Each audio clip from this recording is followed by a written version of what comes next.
So, what exactly happened to the Canadian dream? We're diving into a pretty provocative analysis today that suggests for a lot of people, the promise of a better life in Canada is being challenged by a very harsh new reality. Let's break down the argument. All right, let's rewind a bit. Think back to 2015. The source we're looking at reminds us of a time that felt really full of hope, right? The big promise was real change. But then it slams that optimism right up against today's reality, arguing that for many, that dream has basically become a nightmare. And look, this isn't just some vague feeling in the air. The source points to this really powerful quote that suggests this sense of hopelessness is widespread. It's that feeling that the future people always imagined, a home, a stable life, is just slipping right through their fingers. This really sets the emotional stage for everything we're about to unpack.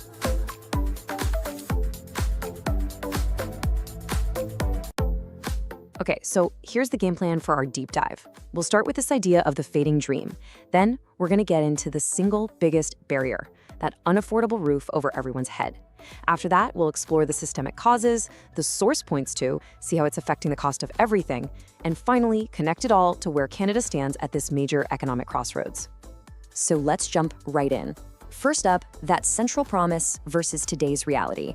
The source we're examining makes a pretty strong case that there's this huge growing chasm between the dream of affordability and the actual experience of living in Canada today. And that leads us straight to the absolute core of the problem, according to this analysis, the housing crisis. I mean, this is where the dream of having a place to call your own just smacks head on into some truly staggering numbers. Okay, get ready for this. Here's the first big number the source throws at us. To even qualify for a mortgage on an average home in Canada, a family needs to be making a whopping $170,000 a year. Let that sink in. It's a huge figure. But the critical question is, how does that stack up against what people are actually earning?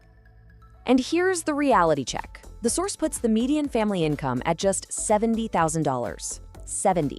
So you do the math? That's a $100,000 gap between the dream and the reality for the average family. And this massive gap is precisely why the source calls homeownership a fantasy.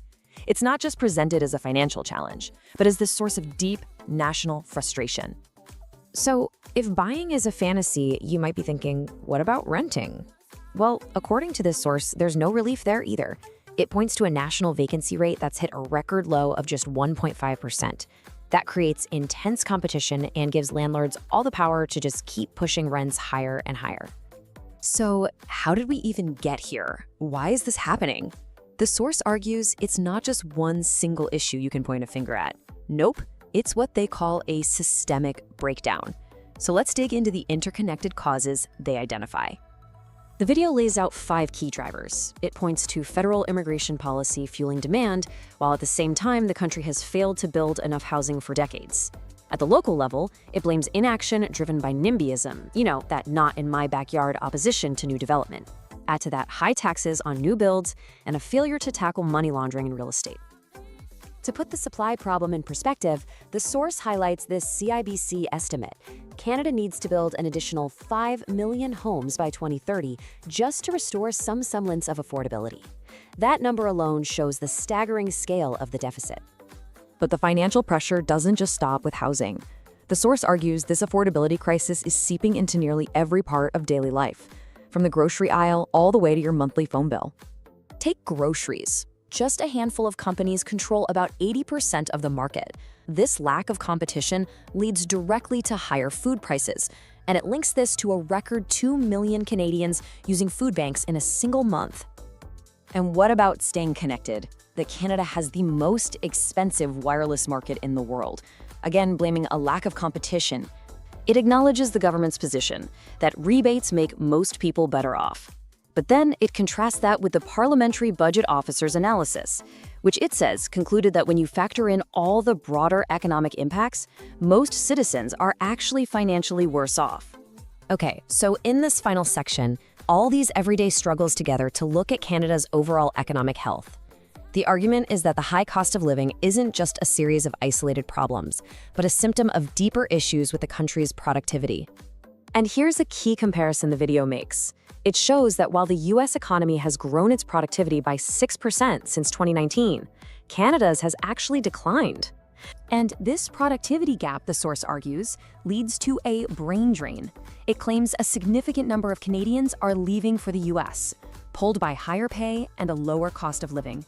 This exodus of talent, the analysis concludes, only further weakens Canada's long-term economic potential. It offers no easy solutions, but leaves the viewer with an urgent warning. The current path is unsustainable, and a fundamental change in direction is needed, and needed soon. And that brings us to the end of our breakdown. The source material paints a really compelling, if sobering, picture of the Canadian dream in jeopardy. It weaves housing, cost of living, and economic policy into a single narrative of decline, leaving us all with a critical question: what will it take to rewrite this story?